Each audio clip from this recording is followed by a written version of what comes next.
বন্ধুরা এখন আমি আছি আমাদের গ্রামে। এটা হচ্ছে এনায়েতপুর বল গ্রাউন্ড। তো বন্ধুরা দেখতেই পাচ্ছ বৃষ্টি হচ্ছে প্রায় এক সপ্তাহ থেকে বৃষ্টি পরে দেখতেই পাচ্ছ এদিকে সব জল জমে রয়েছে এবং এটা দেখতে পাচ্ছ ছোট ছোট সব তাল গাছ রয়েছে এবং এদিকে একটি নদী রয়েছে, নদীটির নাম হলো কংসাবতী।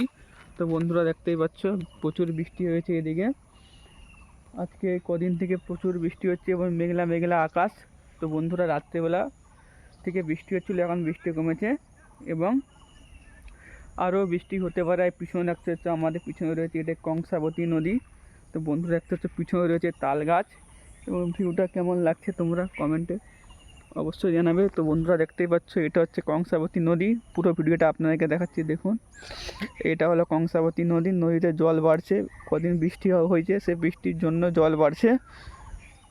এবং বন্ধুরা দেখতে পাচ্ছি এটি হচ্ছে আমাদের নদী এবং এটি হচ্ছে একটি পিঠালু গাছ আর সামনে রয়েছে বাঁশ গাছ।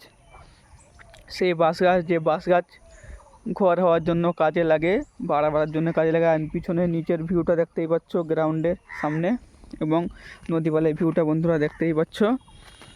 এটা হচ্ছে রাস্তা এবং ভিউটা কেমন লাগছে তোমরা কমেন্টে অবশ্যই জানাবে। বন্ধুরা এটা হচ্ছে ভিউ এবং এইটা হচ্ছে আমাদের গ্রামের সৌন্দর্য তোমাদেরকে কেমন লাগছে তোমরা কমেন্ট করে অবশ্যই জানাবে। এবং পিছনের নদীটা হচ্ছে কেমন লাগছে তোমাদেরকে তোমরা কমেন্টে অবশ্যই জানাবে। তো বন্ধুরা এটি হচ্ছে আমাদের গ্রামের ভিউ, অবশ্যই তোমরা জানাবে কেমন লাগছে।